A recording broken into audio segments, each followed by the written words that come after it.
बिस्मिल्लाहिर्रहमानिर्रहीम। अच्छा जी, आज की वीडियो में हम डिस्कस करेंगे कि आर्मी में ऑनलाइन रजिस्ट्रेशन वो भी मोबाइल फ़ोन से कैसे करते हैं। तो सबसे पहले हमने जाना है पाक आर्मी की वेबसाइट पे www.joinpakarmy.government.pk।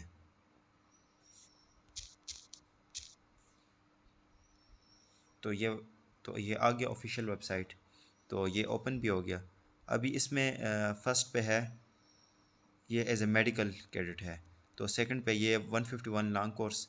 अगर लॉन्ग कोर्स में अप्लाई करना चाहते हैं तो फिर इसमें 151 पे हमने क्लिक किया और इस पे तीन ऑप्शन आ रहे हैं। अब कोर्स डिटेल आ रहा है, रजिस्ट्रेशन आ रहा है और एग्ज़ाम स्लिप। हमने रजिस्ट्रेशन पे क्लिक करना है। तो ऑनलाइन रजिस्ट्रेशन मोबाइल फ़ोन से करनी है। अब ये इस पे हमने क्लिक कर दिया और हमने जाना है ये थ्री डॉट्स जो हैं ऊपर, इसमें हमने जाना है डेस्कटॉप साइट पे। डेस्कटॉप साइट पे जाएंगे तो इस पर अच्छी तरह से अप्लाई हो जाएगी। तो ये हम जूम करते हैं तो ये फिर दोबारा से वही जगह आ गई। अभी रजिस्ट्रेशन, अच्छा जी, तो ये आ गया हमारे पास। अभी सबसे पहले आप देख सकते हैं कि ये कोर्स कोर्स 151 लॉन्ग कोर्स है, कैंडिडेट फॉर्म बे।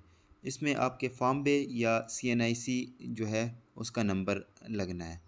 फिर फादर प्रोफेशनल कैटेगरी, तो इसमें अगर आर्मी से हैं तो वो लिख दें, रिटायर्ड आर्मी हैं या बिजनेसमैन है, प्राइवेट जॉब है, तो जिस सेक्टर से भी हैं तो आप वो लिख सकते हैं। उस ऑप्शन पे आपने जस्ट क्लिक करना है। फिर उसके बाद है फादर रेजिमेंट। फादर रेजिमेंट उन लोगों के लिए है जो जिनके वालिद साहब आर्मी से हैं। प्लेस ऑफ डेथ, ये भी उन लोगों के लिए है जिनके वालिद साहब जो हैं वो उनकी डेथ हो चुकी है। मदर नेम लिखना है आपने। फिर मदर रैंक लिखना है। मदर रैंक भी उन लोगों ने लिखना है जिनकी वालदा जो है वो आर्मी से है। अभी देखें, मेजर जनरल, ब्रिगेडियर, तो ETC। तो ये भी उन लोगों के लिए। अगर आपकी वालदा जो है वो आर्मी से नहीं है तो आप इस ऑप्शन को खाली छोड़ दें। फिर मदर स्टेटस आ गया। मदर स्टेटस में अभी दो ऑप्शन है, एलाइव या डिजीज़। तो अगर आपकी वालदा जो है वो एलाइव है तो मतलब ज़िंदा है तो आपने एलाइव पे क्लिक करना है। और अगर वालदा जो है वो उनकी वफ़ात हो चुकी है तो आपने डिजीज़ पे क्लिक करना है। फिर उसके बाद सिबलिंग्स हैं, आपके कितने बहन भाई हैं, तो इस पे आपने अपने सिबलिंग्स लिखने। अब आपके साथ टोटल कितने हैं तो वो आपने लिखने। फिर आपने अपने प्रोविंस लिखना है। इसमें ऑप्शन लगे हुए हैं, पंजाब है, सिंध है, बलूचिस्तान है, KP है। अगर इस्लामाबाद है तो फिर आपने इस्लामाबाद लिखना है। अगर फ़ाटा है, आज़ाद कश्मीर है या गिलगित बल्तिस्तान है, जो भी है तो आपने इस पर क्लिक कर देना है। परमानेंट एड्रेस, परमानेंट एड्रेस में आपने ये लिखना है कि आप किस जगह से हैं और आपका जो पोस्ट ऑफिस है वो कौन सा है, तो इसमें आपने ये लिखना है। फिर सेक्ट, सेक्ट में ये लिखना है कि आप सुन्नी हैं या शिया हैं, ये आपने लिखना है। और फिर ईमेल, ईमेल में आपने अपना एक्टिव ईमेल लिखना है जो आपके मोबाइल फ़ोन में एक्टिव है। फिर उसके बाद पासपोर्ट नंबर।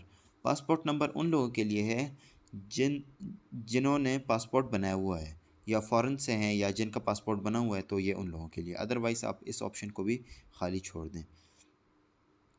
फिर आते हैं टेस्टिंग सेंटर। अच्छा, सबसे इम्पॉर्टेंट चीज़ ये है कि टेस्टिंग सेंटर ये आपने अपने नज़दीक तरीन रखनी है। अगर आप इस्लामाबाद से हैं तो फिर रावलपिंडी रख दें, या पेशावर से हैं तो पेशावर रख दें, लाहौर या मुल्तान। ये सारे टेस्टिंग सेंटर अब ये यहाँ पे हैं, इनिशियल टेस्टिंग सेंटर जो हैं।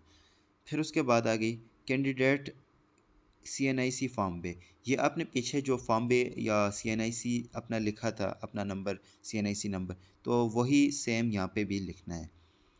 फर्दर प्रोफेशनल इन डिटेल, अभी यहाँ पे पहले तो हमने लिखा था कि बिजनेसमैन है या गवर्नमेंट जॉब है या आर्मी से हैं, लेकिन अब आपने यहाँ पे स्पेसिफाई करना है कि अगर बिजनेसमैन है तो किस टाइप के बिजनेसमैन हैं, शॉपकीपर हैं या किसी और मतलब कि किस टाइप का बिज़नेस करते हैं। और अगर गवर्नमेंट जॉब है तो किस टाइप का गवर्नमेंट जॉब है, टीचर हैं, डॉक्टर हैं या किसी और फील्ड में हैं। फिर फादर पेरेंट यूनिट, ये भी उन लोगों के लिए है जो आर्मी से बिलोंग करते हैं, जिसके वालिद साहब जो हैं वो आर्मी, जिनका बैकग्राउंड है वो आर्मी का है, वालिद साहब उनके आर्मी में हैं। फादर नेचर ऑफ डेथ, ये भी उन लोगों के लिए है जिसके वालिद साहब की वफ़ात हो चुकी है। फिर मदर CNIC आप इस ऑप्शन में लिखना है आगे। फिर मदर आर्म नंबर, ये भी उन लोगों के लिए है जिनकी वालदा जो है वो आर्मी से हैं। अच्छा जी, मदर इनकम, अगर आपकी वालदा जो है हाउस वाइफ है, कुछ काम नहीं करती, तो आपने इसको खाली छोड़ना है। और अगर काम करती हैं तो फिर आपने इस ऑप्शन पे क्लिक कर देना है। अगर 25,000 से कम उनकी सैलरी या 25,000 से कम वो कमाती हैं तो आपने फिर सेकंड ऑप्शन पे क्लिक करना है। और अगर कुछ नहीं कमाती तो आपने नन पे क्लिक करना है, फर्स्ट पे। और अगर 26,000 से लेकर 50,000 तक आमदन है या ये आप देख सकते हैं, फिर इस पे आप क्लिक कर दें उसके मुताबिक। फिर फैमिली इनकम, मदर इनकम अलग है, फैमिली इनकम अलग है। फैमिली इनकम का मतलब ये है कि आपके फैमिली से टोटल कितना रेवेन्यू आता है, टोटल रेवेन्यू। फिर पोस्टल कोड है, पोस्टल कोड जो है वो आपने गूगल पे अपनी जो पोस्ट ऑफिस है, जो जगह है, लेट सपोज हम सपोज करते हैं आप रावलपिंडी से हैं, तो रावलपिंडी में आप जिस विलेज से हैं या जिस छोटा सा जो डिस्ट्रिक्ट होता है या जहाँ पे आपका पोस्ट ऑफिस होता है, जहाँ पे आपका पोस्ट ऑफिस होता है तो आपने उस पोस्ट ऑफिस का लिखना है कि in Rawalpindi this post office postal code, तो इसमें आ जाएगा। फिर वो पोस्टल कोड आपने यहाँ लिखना है, गूगल पे आपने सर्च करके फिर वहाँ से आपने यहाँ लिखना है। फिर जेंडर लिखना है आपने अपना, मेल है या फीमेल है। फिर आप मुस्लिम हैं या नॉन मुस्लिम हैं, अगर मुस्लिम हैं तो फिर आपने इस ऑप्शन में कुछ नहीं लिखना। और अगर नॉन मुस्लिम हैं तो फिर आपके पास ऑप्शन है कि हिंदू हैं, क्रिश्चियन हैं, सिख हैं, किस रिलीजन से हैं, तो फिर ये इस पे आपने क्लिक कर देना है। अच्छा जी, अब अपीयरेंस स्टेटस, आप फ्रेश कैंडिडेट हैं, आपने पहले ISSB दी हुई है या ISSB नहीं दी हुई। और अगर आपने इनिशियल टेस्ट पास किया हुआ है, पहली मतलब फ़र्स्ट टाइम आप इनिशियल टेस्ट आपने पास किया हुआ है और आप इनिशियल इंटरव्यू से नॉट रिकमेंड हो गए, तो फिर भी आप फ्रेश कैंडिडेट में आएंगे। और अगर आप ISSB एक बार दे चुके हैं तो फिर आप रिपीटर कैंडिडेट में आएंगे। और टाइप ऑफ पासपोर्ट, फिर आप अगर पासपोर्ट है तो आपने लिख देना है, अदरवाइज़ आपने इसको छोड़ देना है। फिर नेम लिखना है अपना, फादर नेम, फिर फादर रैंक। अच्छा जी, फिर आगे जी फादर स्टेटस आ गया कि अलाइव हैं या डिजीज़ हैं, मतलब वफ़ात हो चुकी है उनकी या ज़िंदा हैं। अगर ज़िंदा हैं तो आपने अलाइव लिखना है, और अगर वफ़ात हो चुकी है तो आपने डिजीज़ लिख देना है। Place of operation, place of operation मतलब कि अगर आपके वालिद साहब आर्मी से हैं तो फिर आपने इस ऑप्शन को फिल कर देना है, मतलब कहाँ पे वो उनकी पोस्टिंग है या वो है। अदरवाइज़ आपने इसको खाली छोड़ देना है। मदर प्रोफेशनल, मदर प्रोफेशन में आपने लिखना है, अगर हाउस वाइफ हैं वो लिखना है, जो भी हैं तो उसके मुताबिक आपने फिल कर देना है। फिर उसके बाद आते हैं मदर रेजिमेंट, ये भी आर्मी वालों के लिए है जिनकी वालदा जो है वो आर्मी से हैं। फिर फादर एजुकेशन, फादर एजुकेशन में आपने ये लिख देना है कि बिल्कुल नहीं पढ़े, प्राइमरी पढ़ा हुआ है, जहाँ तक पढ़ा हुआ है तो उसके मुताबिक आपने वो डिग्री चूज़ कर देनी है। फिर आते हैं डोमिसाइल, डोमिसाइल आप कौन से डिस्ट्रिक्ट से हैं, आपको डोमिसाइल कहाँ से है, यहाँ पे सारे लिखे हुए हैं, एबटाबाद, अस्तौर, अटक, तो ATC सारे यहाँ पे लिखे हुए हैं, तो आपने वो चूज़ कर देना है। फिर तहसील, किस तहसील से हैं आप। फिर मैरिटल स्टेटस, सिंगल हैं या मैरिड हैं या अनमैरिड हैं। अच्छा, फिर उसके बाद है कास्ट, आप किस कास्ट से हैं। अगर पंजाबी हैं तो फिर उस पे पंजाबी में किस कास्ट से हैं, या सिंधी हैं, बलोची हैं, पश्तून हैं, जो भी हैं तो उसके मुताबिक आपने लिख देना है। प्रीवियसली अप्लाइड इन, तो अगर आपने पहले किसी कोर्स में अप्लाई किया हो तो आपने फिर इस खाने को फिल कर देना है, अदरवाइज़ इसको इसी तरह छोड़ देना है। फिर फिर है जी date of birth, date of birth आपने ये वही डेट ऑफ बर्थ लिखनी है जो आपके डॉक्यूमेंट्स में होगी।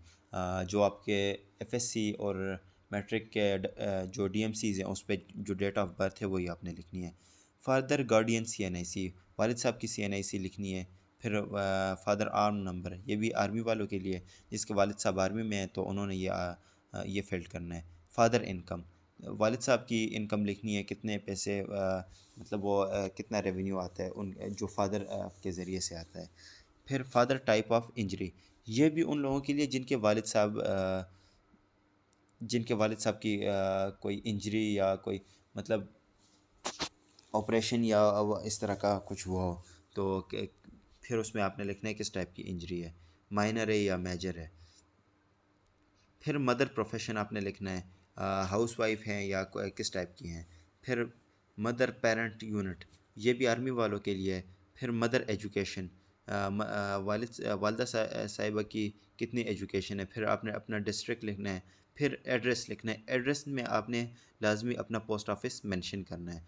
फिर रिलीजन लिखना है, अपना कांटेक्ट नंबर, ये वो कांटेक्ट नंबर आपने लिखना है जो आपका जो आप जिसके ज़रिए से आर्मी वाले आपको फिर अप्रोच कर सकें, मतलब कि आपको इंटरव्यू की कॉल होगी या वगैरह वगैरह जिस चीज़ की भी कॉल होगी, वो उस नंबर के ज़रिए से आपको वो मैसेज करेंगे, वो अपना अपना मैसेज जो है वो आप तक कन्वे करेंगे। फिर एप्लीकेंट सर्विंग स्टेटस, मतलब कि आप सर्विंग हैं, आर्मी में सर्व कर रहे हैं, नेवी में या पीएफ में, जिसमें भी सर्व कर रहे हैं, तो फिर आपने लिख देना है, अदरवाइज़ आपने नो लिख देना है। फिर प्लेस ऑफ पासपोर्ट, पासपोर्ट आपका किस जगह से है। फिर फाइनल आपने क्या करना है, जब आपने सब ये फिल कर दिया तो यहाँ पे एक कोड आता है। ये कोड जो है ये आप देख सकते हैं, अभी हम PT स्मॉल ओ, ये देखें, अब हम इसे फिल करते हैं आपकी रहनुमाई के लिए। तो ये कैपिटल P, फिर स्मॉल T, फिर हमने स्पेस देना है, फिर ये O है, स्मॉल O, फिर स्मॉल T, फिर 1 है, फिर कैपिटल P है, फिर कैपिटल P है, फिर कैपिटल B है। तो इस तरह आपने ये कोड लिख देना है और रजिस्टर्ड कर देना है।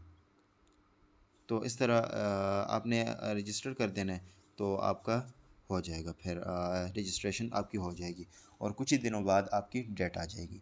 थैंक यू, खुदा हाफिज़।